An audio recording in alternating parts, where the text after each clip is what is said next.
Lors d'une audience avec un petit groupe d'ecclésiastiques, le pape Pie XI s'est un jour réjoui de sa bonne santé. Le cardinal Segura, espagnol typique comme vous allez le voir, était dans le cercle et a eu un geste hardi.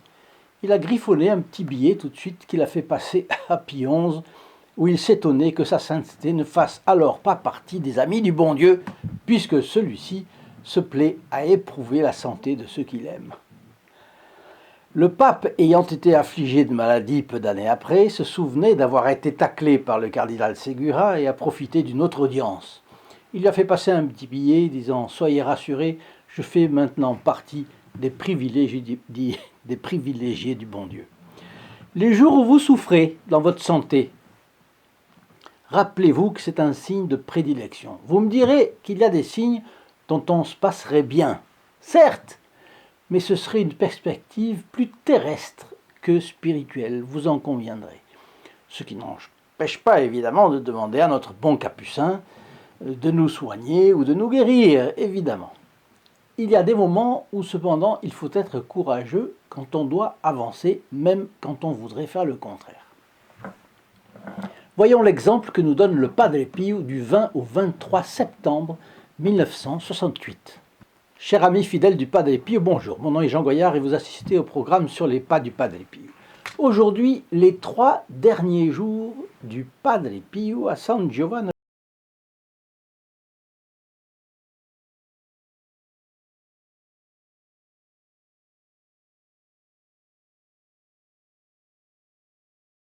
Fin de vidéo, je vous laisse une jolie prière. Avant d'entrer dans les détails de ces fioletti, d'ailleurs, je vous invite à vous abonner en cliquant sur le bouton approprié et en actionnant la clochette. Vous ne perdrez plus les fioletti passionnants de la vie extraordinaire du saint moine catholique qu'est le Padre Pio. Et si vous désirez recevoir les calendriers 2023 que nous avons publiés, eh bien, ils vous sont offerts en tant qu'ami du Padre Pio que vous êtes. Il vous suffit de téléphoner au 08 05 36 08 47, appel gratuit depuis la France métropolitaine et appel local depuis les dom-toms. Depuis le Canada, composez le 1 844 398 88 67. Alors, en 1900, dans les années, oui, en octobre 67, le Padre Pio avait confié à sa nièce Pia Forgioni Penelli la chose suivante. Avant 2 ans, je ne serai plus ici. Comment, padre, répondit-elle. Oui, a-t-il répliqué, parce que je serai mort. Il a donné une autre indication sur le moment de sa mort au début des années 1960. Quand il confia à Giuseppine Bovi, une napolitaine qui s'inquiétait de son décès possible à cause de certaines circonstances qu'elle évoquait, « Non, dit-il, je mourrai quand on aura terminé la crypte où on veut m'enterrer. » Ayant été abandonnés pendant longtemps, les travaux de la crypte ont été achevés mi-septembre et elle a pu être bénie le matin du 22 septembre 1968. Or, le Padre Pio mourra la nuit suivante. Il avait donc prévu l'époque de son rappel à Dieu. Il le prenait avec naturel, même si cela fait peur à chacun, ce qui est tout à fait normal. Vous savez ce qu'on dit, celui qui n'a pas peur n'est pas courageux. Ou c'est un menteur ou un inconscient. Le courageux, en vérité, c'est celui qui fait face à la peur. Alors, quand il évoquait sa mort, le Padre Pio parlait de la rencontre avec notre sœur la mort. Notre sœur parce que nous avons des liens de famille. Nous sommes tous les descendants d'Adam et Ève, forcément. La santé du Padre Pio n'a jamais été bonne. Au cours de cette funeste année 1968, elle s'est encore affaiblie. Et le 20 septembre 1968, il a célébré une messe basse pour le 50e anniversaire de sa stigmatisation. 2 jours après, le 22 septembre, devait se tenir le 4e congrès international des groupes de prière à San Giovanni Rotondo, avec des délégués du monde entier et un grand concours de pèlerins. Le 21, beaucoup de monde était là. À cause d'une crise d'asthme aiguë, le Padre Pio n'a pas pu célébrer sa messe. Mais il a reçu la communion. Le père gardien lui a demandé de célébrer la messe du 22 septembre, le lendemain, et de la chanter. Bien qu'il ne s'en sente pas la force, comme toujours, il a obéi. Mais il n'a pas réussi à la chanter, et à la fin de la messe, il s'est effondré, épuisé, dans le cœur, comme ça. Quelques capucins l'ont immédiatement secouru, lui ont amené son fauteuil roulant dans le cœur, et le Padre Pio, qui a repris connaissance, s'est ensuite éloigné, porté dans son fauteuil par les capucins. Les fidèles étaient entassés contre la balustrade. Vous imaginez l'événement que ça avait été. Il leur a tendu les bras comme s'il voulait tous les serrer dans ses bras et murmura « Mes enfants, mes chers enfants », en leur adressant un regard qui les a émus et beaucoup impressionnés. Alors on l'a emmené dans sa cellule et on l'a déposé sur son lit. À la place de la bénédiction prévue au moment de l'Angélus, le Padre Pio a anticipé ses retrouvailles en venant saluer ses fils spirituels avant de partir se reposer. Alors vers 10h30 du matin, il est donc apparu à la fenêtre du chœur de l'église, mais il était blanc, le visage diaphane. Alors il a agité un mouchoir, puis il a adressé sa bénédiction.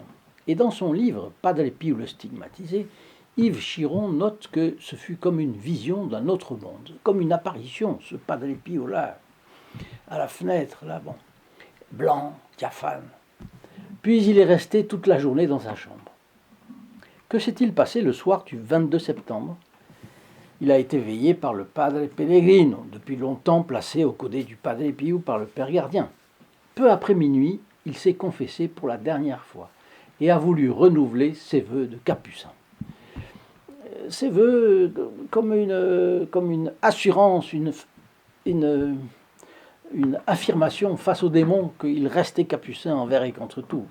Bien sûr, ça n'allait pas changer pour le Padre Pio, mais c'est une question de principe. Chose étrange, il a voulu se lever et marcher. Après, il l'a fait d'un pas alerte, se tenant tout droit comme un jeune homme, et le Padre Pellegrino n'en revenait pas. Il n'a même pas eu besoin de le soutenir, alors que, à cause de sa faiblesse et de ses stigmates aux pieds, le Padre Pio avait toujours une grande difficulté à marcher. Et il devait être soutenu. Là, pas du tout. Et Yves Chiron y voit non sans fondement un témoignage supplémentaire plaidant en faveur de la disparition des stigmates depuis le 20 septembre, 2 jours avant, qui était l'anniversaire des 50 ans de ces stigmates. Et je vais vous dire pourquoi dans 2 minutes. Mais j'en profite pour vous rappeler que je vous donne rendez-vous sous le lien st-padre-pio.fr que vous trouvez dans la description de la vidéo ici dessous. Donc vous allez voir tout ce qu'il est possible de faire. Mais soudain, pour revenir au Padre Pio, soudain son visage a blêmi et il s'est couvert de transpiration. Et il est devenu si faible qu'il pouvait à peine parler. Il tenait un chapelet à la main et ne faisait que répéter les paroles « Jésus-Marie, Jésus-Marie ». À partir de là, son état s'aggrave alors très vite. Il est maintenant près de 1h15 du matin, dans la cellule numéro 1 du couvent de San Giovanni Rotondo, donc. Le Padre Pellegrino appelle un confrère à l'aide et prévient le médecin traitant du Padre Pio, le professeur Sala. Puis le Padre Pellegrino va frapper à la porte du Père gardien, l'avertissant de venir vite, car le Padre Pio va très mal. Le Père Carmelo, gardien du couvent, arrive aussitôt, suivi de quelques frères qui vont assurer les réponses de la prière des agonisants. Le Padre Paolo lui administre une nouvelle fois l'extrême-onction, alors qu'il est pleinement conscient, et tandis que 3 frères à genoux répondent aux prières. C'est fantastique ça, entre nous soit dit.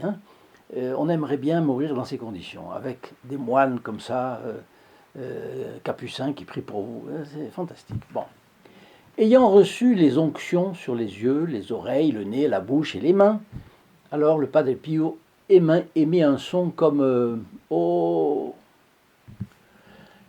Et arrivent les autres médecins. Donc le directeur de la Casa Sollievo della Sofferenza, le docteur Scarale, médecin anesthésiste réanimateur de l'hôpital, et le médecin anesthésiste s'est fait accompagner de l'infirmier Piu Michu, qui a suivi avec l'appareil respirateur destiné à aider le padre à respirer au cas où ce serait nécessaire. Alors en 2021, donc probablement encore aujourd'hui, ces deux derniers, le docteur Scarale et Pio Michu, sont les deux derniers témoins encore en vie des ultimes moments du Padre Pio. Quand ils arrivent dans la cellule du Capucin, celui-ci est assis dans le fauteuil que l'on voit aujourd'hui encore dans sa cellule du couvent.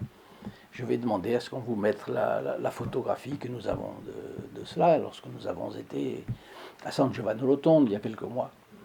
Et là, sa respiration est laborieuse. La poitrine se gonfle sous l'effort. Il est très pâle, mais serein, la tête légèrement inclinée sur la poitrine. Il respire déjà à l'aide d'une sonde nasale et d'une bouteille d'oxygène qu'on voit encore jusqu'à aujourd'hui dans la cellule du Padre Pio.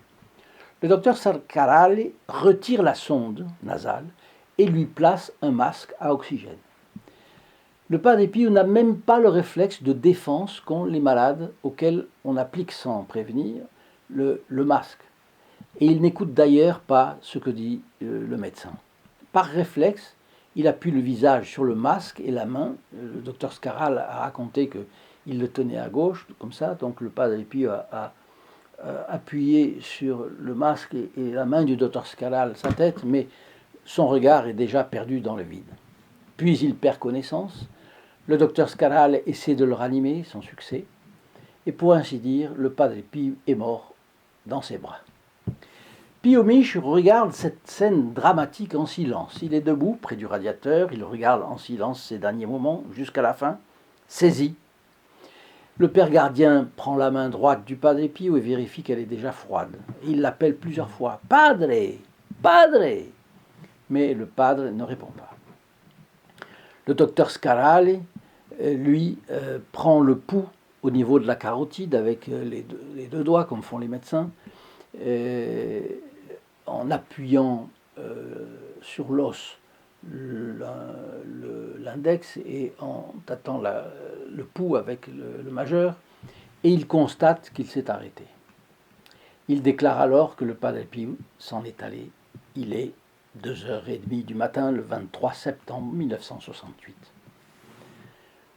Dès qu'il a été clair que le Padre Pio était décédé, l'infirmier est parti à l'hôpital rejoindre son poste car il était le seul infirmier de garde. En chemin, Pio Michu croise un journaliste qui veut des nouvelles du frère Capucin. Et Michu lui répond « Ah, que veux-tu que je te dise? J'ai la tête complètement vide. » Le journaliste en a été pour ses frais. Il était évidemment sous le choc de la mort du Padre Pio, mais il était loin d'être le seul. Le docteur Scarale a dit la même chose. J'ai vu son interview qui est sur Internet. C'est ça, les personnes qui aimaient le Padre Pio se sont senties comme prostrées. Et cela se comprend. Est-ce que vous réalisez ce qu'a représenté la mort du Padre Pio? On se levait le matin, même sans y penser explicitement, on savait que là, pas loin, dans ce couvent, un homme était un des paratonnerres du monde contre l'action du diable. Ils ont dû ressentir une absence phénoménale, un vide, comme lorsqu'on perd un être cher, mais plus encore, à cause des motifs de foi qu'ils ont. Avant, on pouvait le voir, lui parler, sachant que la sagesse était là, dans cet homme, qu'il était un pont avec Dieu, un lien direct avec la bienheureuse Vierge Marie. Et puis, ils ont l'impression d'être orphelins aussi, puisque le Padre Pio avait beaucoup de caractéristiques d'un père.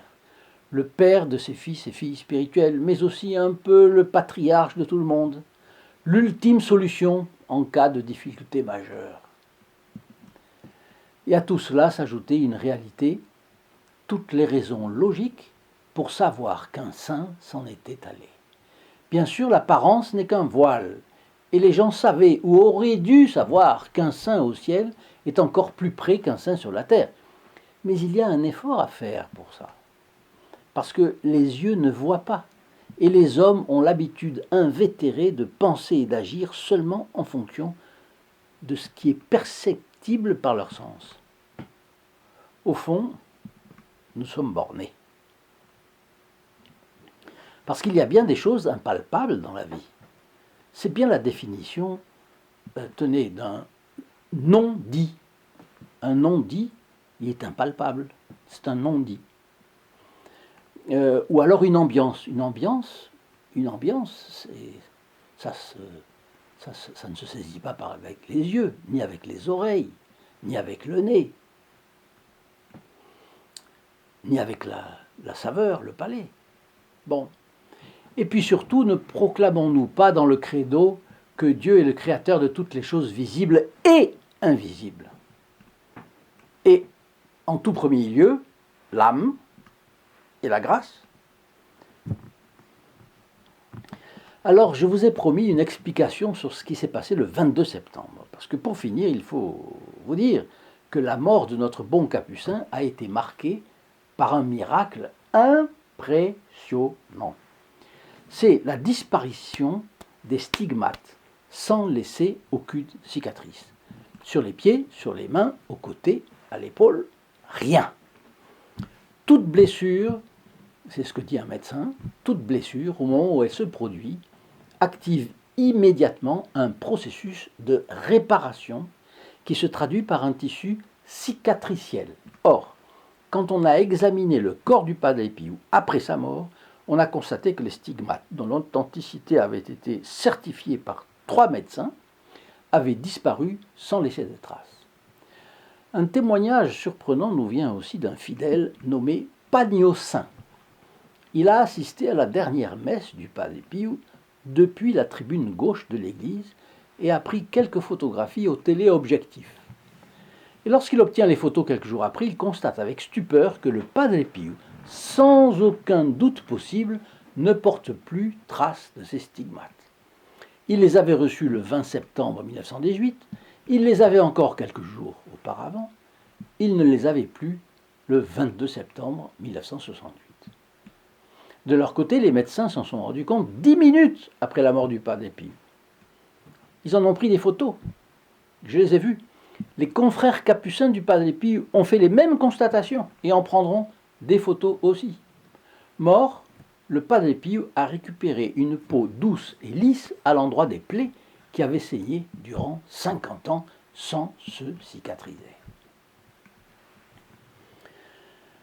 Alors, je vous laisse la prière que je vous ai promise, non sans vous rappeler de mettre votre like, partager ces vidéos et me donner toujours les commentaires que ces vidéos vous suggèrent.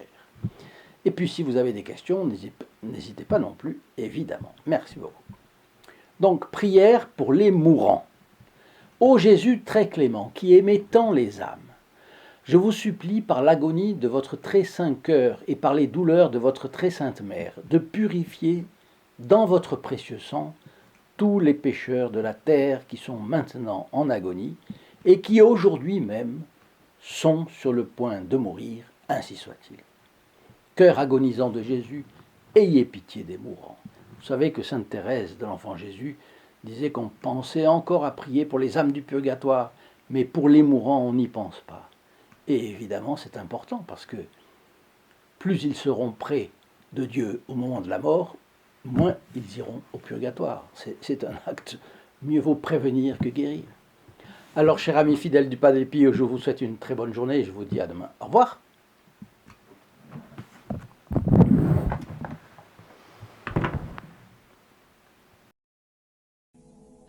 In nome del Padre, del Figliolo e dello Spirito Santo, e così sia. Sia lodato Gesù e Maria, e